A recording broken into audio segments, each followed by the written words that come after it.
En la unidad 3 hablaremos del aprendizaje y la memoria. Se entiende por aprendizaje como una respuesta de las personas ante determinados estímulos. Según Kuhn, el aprendizaje puede definirse como un cambio en la conducta relativamente permanente que ocurre como resultado de la experiencia. Esta definición proporciona un dato muy importante. El aprendizaje se da por medio de la experiencia y excluye otras fuentes de aprendizaje que podrían llamarse innatas. Así pues, dichas experiencias pueden darse a través del contacto con un material didáctico, la televisión, interacción, alumno-maestro, etc. De esta forma se entiende que la información puede llegar de fuentes muy diversas que provocan el cambio necesario para que se ajuste, ya sea en lo social, educativo, interpersonal, etc. En psicología, el aprendizaje toma en cuenta, como ya dijimos, la experiencia, la observación, cambios en el medio ambiente, personalidad del individuo. Tenemos un rombo de la experiencia, donde se encuentran las sensaciones, emociones, como el deleite, el placer, el goce, el agrado, encanto, gracia, lo natural, acostumbrado, esperado, la molestia, el fastidio, la desazón, la imitación, repugnancia, escozor, rabia, ira, furia y enojo. Tipos de condicionamiento. El condicionamiento clásico es el tipo de aprendizaje en que se asocian las respuestas reflejas a estímulos nuevos. Tenemos el estímulo neutral. Es un estímulo que no produce respuesta. El estímulo incondicionado es un estímulo que produce una respuesta en forma innata. La respuesta incondicionada es la respuesta natural que surge por un estímulo incondicionado. Estímulo condicionado es aquel estímulo que produce respuesta solo si es emparejado con un estímulo incondicionado. Respuesta condicionada es aquella respuesta aprendida y provocada por un estímulo condicionado.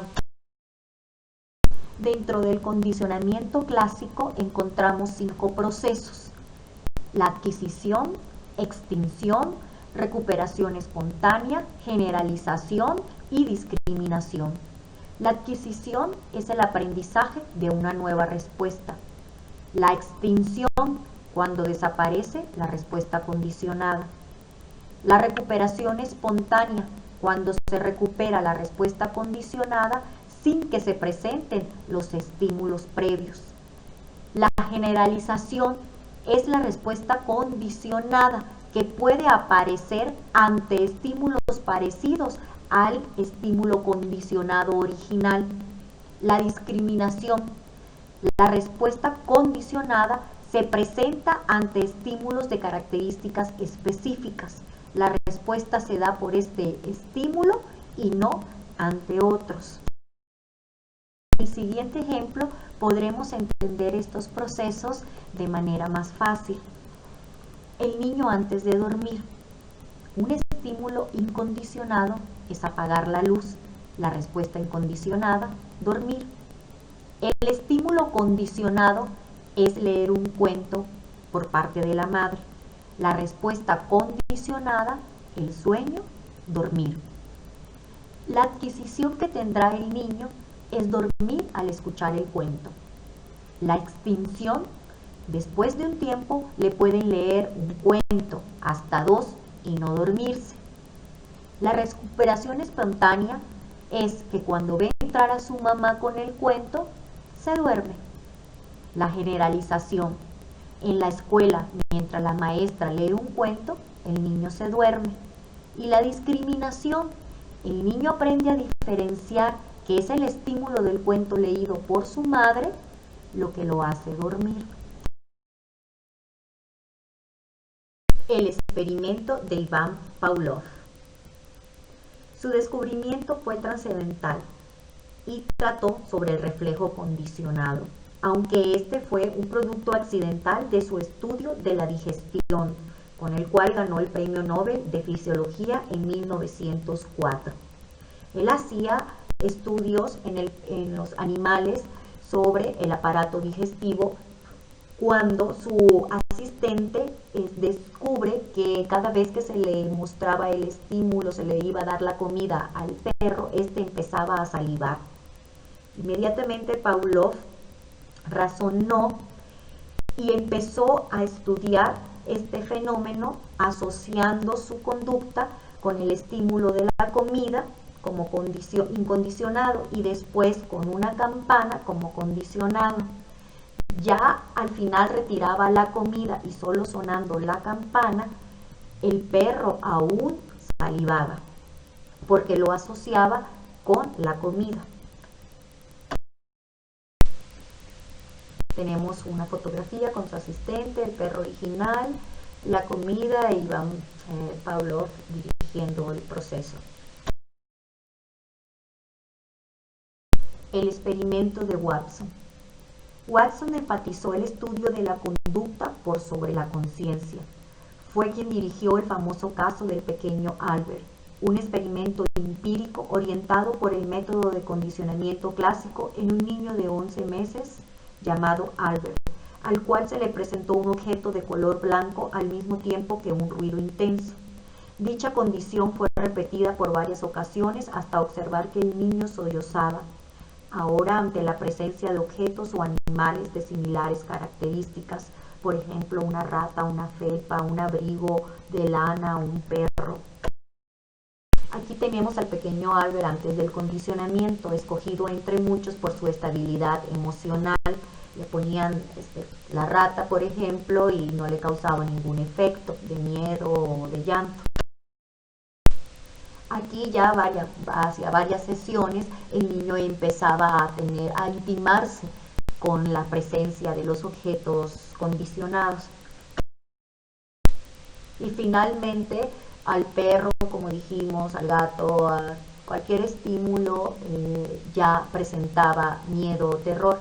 Watson no pudo terminar su experimento, el cual iba a desactivar este miedo y volverlo a llevar a su fase inicial, porque el niño fue retirado del hospital. Experimento de Bruce Frederick Skinner. Su experimento más destacado fue cámara de condicionamiento operativo o la llamada caja de Skinner. Su trabajo fue pionero en psicología experimental. Defendió el conductismo. Considera que el comportamiento es una función de las historias ambientales de refuerzo.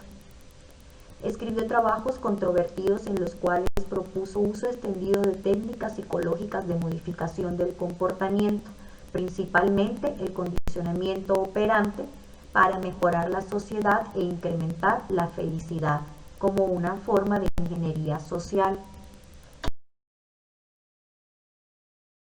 Experimento de Tornique. Se basó en poner un gato en una caja y cerrarle la perilla, ponerle la comida afuera.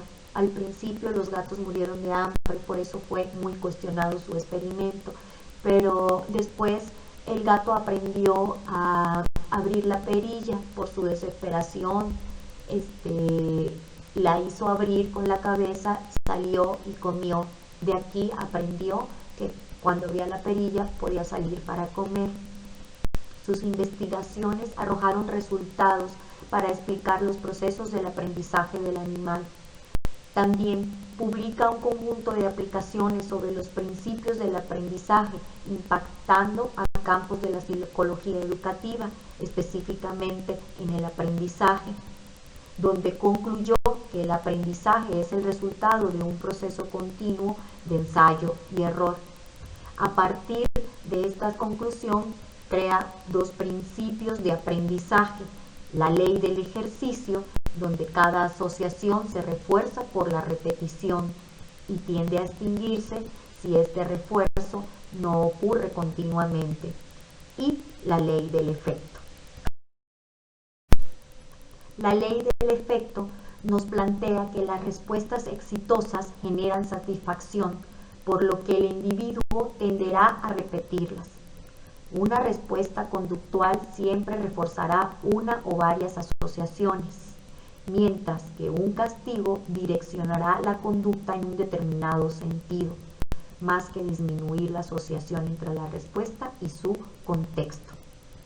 Esto quiere decir que cuando la conducta produce un efecto satisfactorio, que es el reforzamiento, tiene la probabilidad de repetirse, mientras la que produce un efecto negativo, el castigo, pudiera ser suprimida. El condicionamiento operante funciona igual que el condicionamiento clásico, gracias al reforzamiento del aprendizaje, y estos reforzamientos pueden ser positivos y negativos. 4 tipos de programas de reforzamiento: el programa de intervalo fijo, el de intervalo variable, el de razón fija y el programa de razón variable. En el programa de intervalo fijo, la respuesta se incrementa conforme se acerca el tiempo de reforzamiento. La extinción ocurre muy rápido. Ejemplo, periodo de exámenes, donde estudiamos memorísticamente para el examen. Programa de intervalo variable. Varía después de la primera respuesta correcta. No se sabe el tiempo del siguiente reforzamiento. La extinción ocurre lenta y gradual. Ejemplo, jugar en una máquina de monedas. Jugamos, una vez ganamos, esto nos motiva, pero no sabemos cuándo vamos a volver a ganar y seguimos jugando hasta que gradualmente vamos extinguiendo esta respuesta. Programa de razón fija. Ocurre después de la obtención de un número de respuestas fijo. La extinción es rápida. Ejemplo, dar un premio a un perro después de traer 5 veces la pelota. Se la tiramos 1, 2, 3, 4, 5, le damos un premio y pues ya, no seguimos el condicionamiento y ya, lo pierde. Programa de razón variable. Sucede en forma imprevista sin importar el número de respuestas. Ejemplo, un vendedor por comisión. Toca la puerta, no vende, esto lo motiva, pero no sabe cuántas puertas va a tocar, y cuántas va a vender y en cuántas no.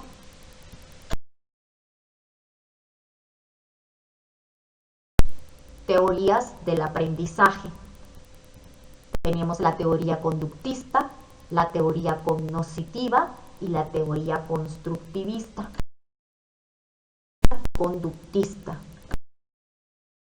La teoría conductista se basa en el condicionamiento clásico y operante de estímulo-respuesta.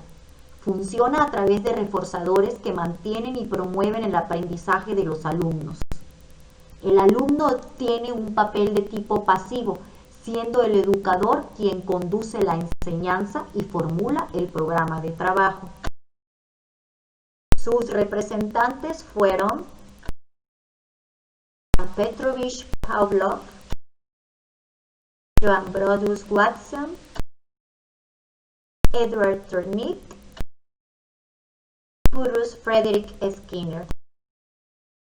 Concluimos entonces que la enseñanza en este modelo de educación, como la teoría conductista, se basa en el carácter asociativo, porque se establece una asociación entre el estímulo y la respuesta de aprendizaje. Y también es mecanicista porque ante el estímulo determinado, automática o mecánicamente se obtiene la respuesta esperada y memorística. Más allá del desarrollo de la capacidad de pensar, se favorece con esta enseñanza la atención, la visualización, la escucha, la manipulación, la experimentación, la observación de situaciones y demostraciones o ejemplificaciones para recordar, evocar o memorizar los resultados de cada una de estas formas de exponer situaciones para el aprendizaje, por lo cual sustentamos que un aprendizaje condicionado, operante o instrumental es donde surgen determinadas conductas o conocimientos. Teoría cognoscitiva. Se basa en los procesos internos que conducen al aprendizaje del individuo, utilizando la información con la que cuenta y a través de su interacción con el medio ambiente, modifica sus conocimientos, esquemas y experiencias previas. El alumno tiene un papel activo en diferencia a la teoría conductual, pues él procesa la información que recibe, formulándose preguntas y respuestas, obteniendo la capacidad de solucionar los problemas por sí mismo, sin dirigirse a su tutor. El enfoque cognitivo piensa que el aprendizaje no solo se basa en la transmisión de conocimiento, sino también en la adquisición de destrezas y habilidades. Además, propone la creación de situaciones didácticas que consigan un aprendizaje significativo en los alumnos.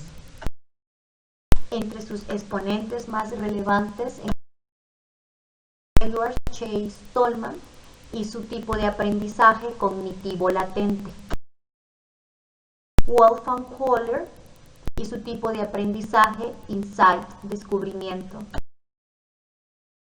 Albert Bandura con su tipo de aprendizaje modelamiento, observación.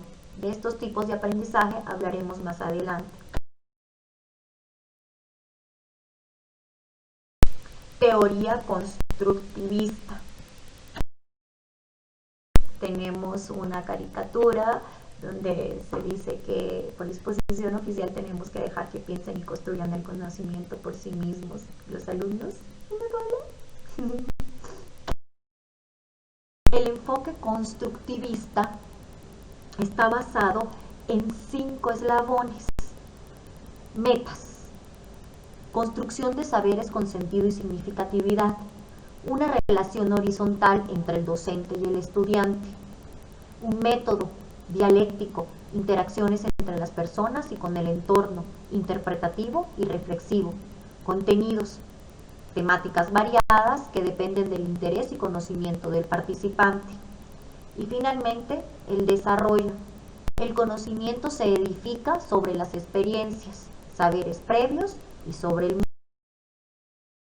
Los constructivistas ven el aprendizaje como un proceso en el cual el alumno construye activamente nuevas ideas o conceptos basados en conocimientos presentes y pasados.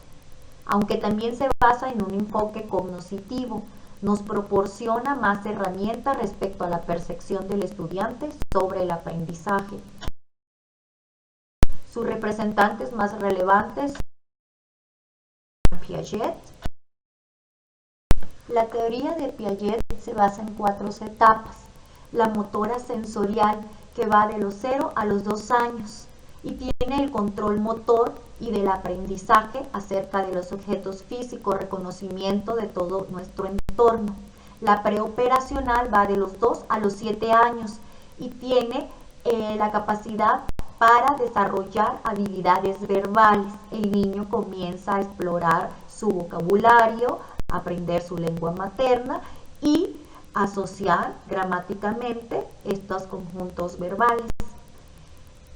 La tercera etapa es la concreta operacional, la edad de 7 a 12 años, el inicio del asentamiento de conceptos abstractos. El niño va a la escuela. La forma operacional es entre los 12 y 15 años, donde desarrolla habilidades sistemáticas y lógicas del razonamiento. El niño elige, decide, discierne lo que quiere, su forma de quererlo, en el momento, cuándo y cómo. En la teoría de Piaget, el alumno siempre va a realizar preguntas y darse sus propias respuestas. La actividad es dirigida por el docente por medio de una explicación satisfactoria del alumno. Hay actividades libres, principalmente la lectura.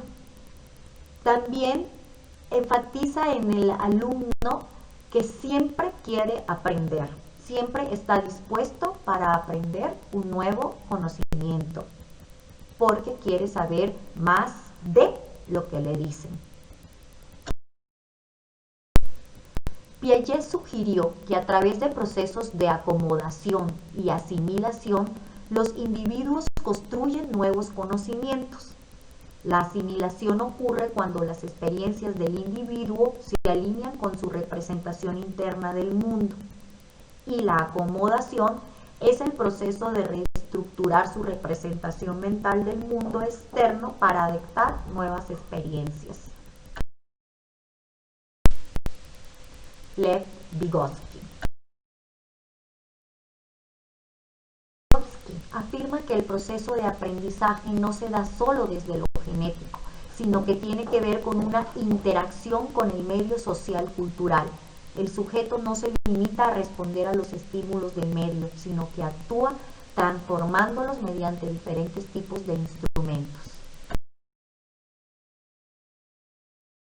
Para Vygotsky, el otro toma un papel preponderante. La escuela tiene la responsabilidad social, rompe con paradigmas socioculturales, enseña un modelo sociohistórico y una teoría social.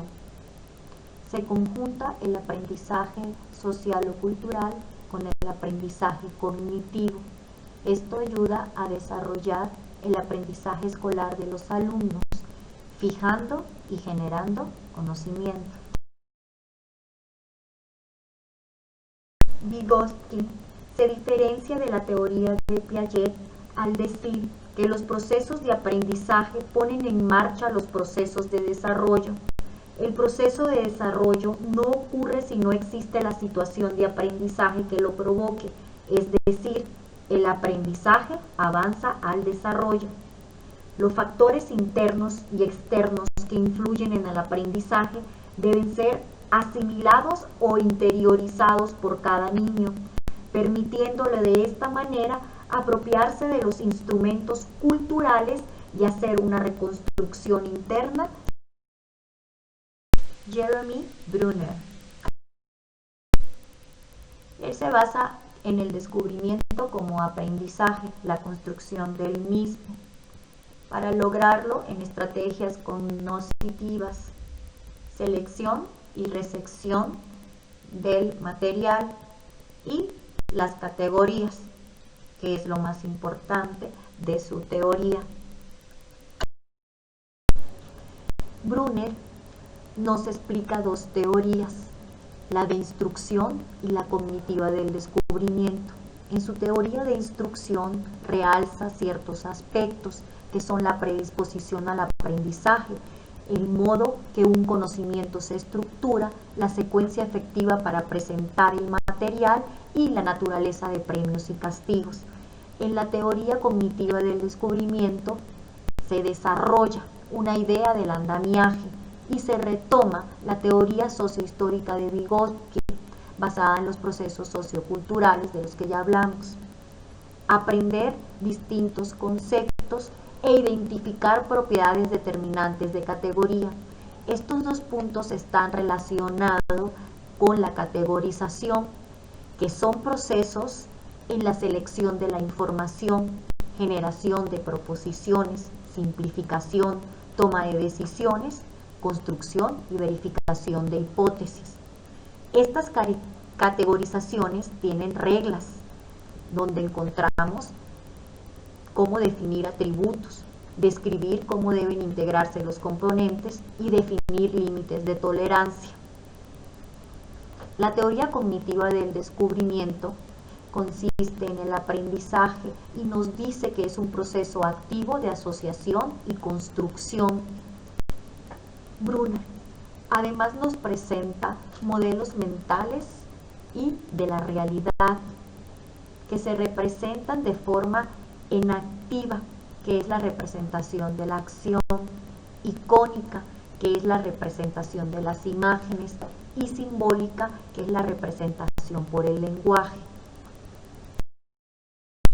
Basado en sus estudios, Jeremy Brunner nos deja un proceso explicativo de la educación, donde aparecen los modos de aprendizaje, que como ya mencionamos son modo enactivo, representación por acción, modo icónico, representación por imágenes, modo simbólico, representación por el lenguaje. La predisposición a aprender por parte del alumno se activa con la exploración de alternativas, se mantiene cuando este proceso es beneficioso y mantiene así la exploración. La dirección conciencia de la finalidad e importancia de esta exploración. Tenemos la estructura y forma del conocimiento, modo de representación en activa, icónico y simbólico, economía, cantidad necesaria para representar y procesar la información, el poder efectivo, valor del conocimiento en lo real. Secuencia de presentación es guiar para comprender, transformar y transferir la información. Encontramos una forma y frecuencia del refuerzo, entrega de información. Para lograr algo se pasa a los pasos anteriores.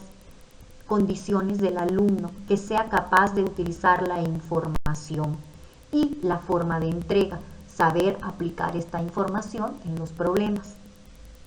Tenemos unos roles. Por parte del instructor sería el mediador del conocimiento y comprensiones, facilitador de aprendizaje y guía para resolver los errores. El aprendiz o estudiante revisa, modifica, enriquece y reconstruye conocimientos y utiliza estos para resolver situaciones a las que se enfrenta. También los transfiere. David Paul Ausubel.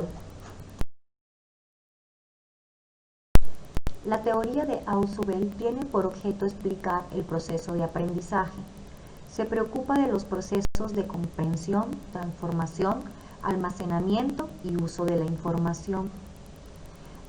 Ausubel origina el concepto de aprendizaje significativo, que crea estructuras cognitivas que ayudan al conocimiento.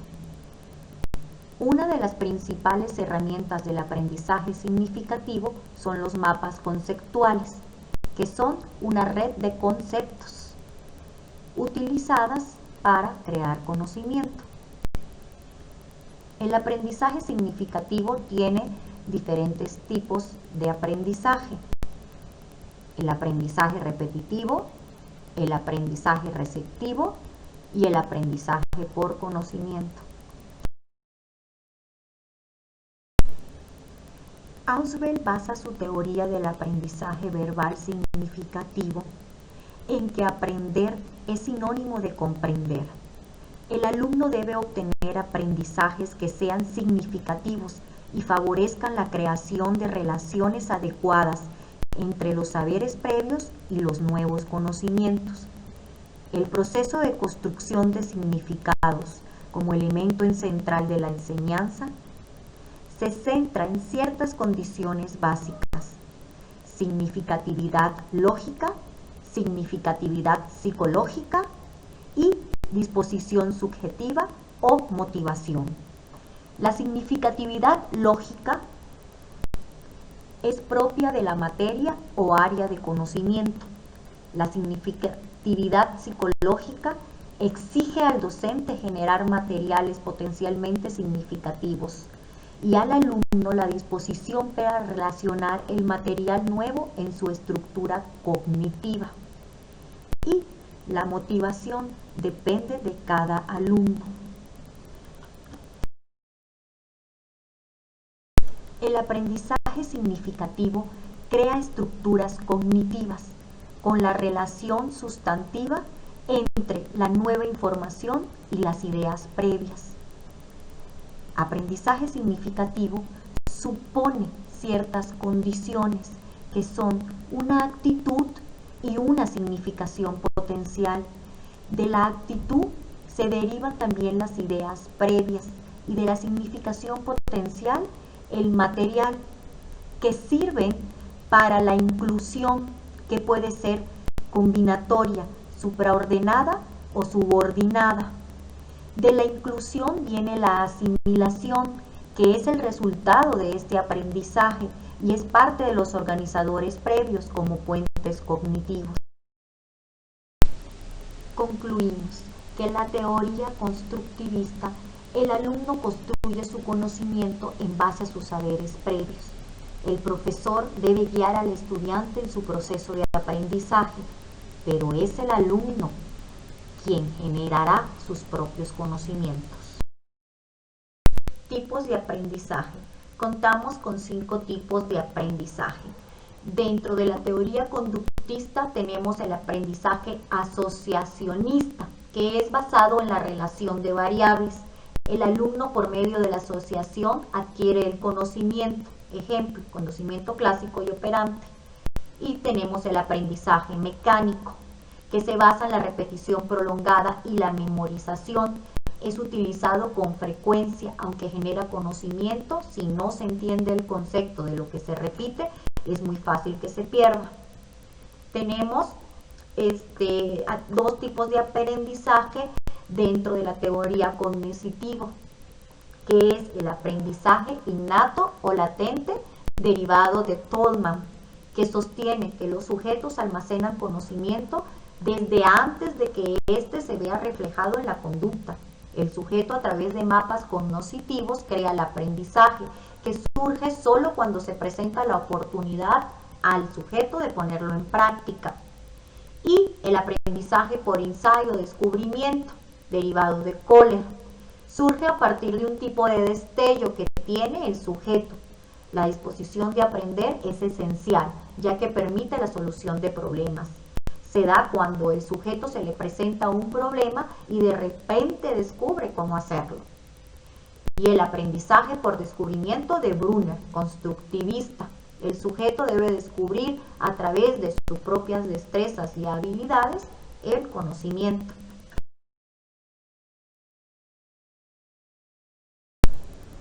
La memoria.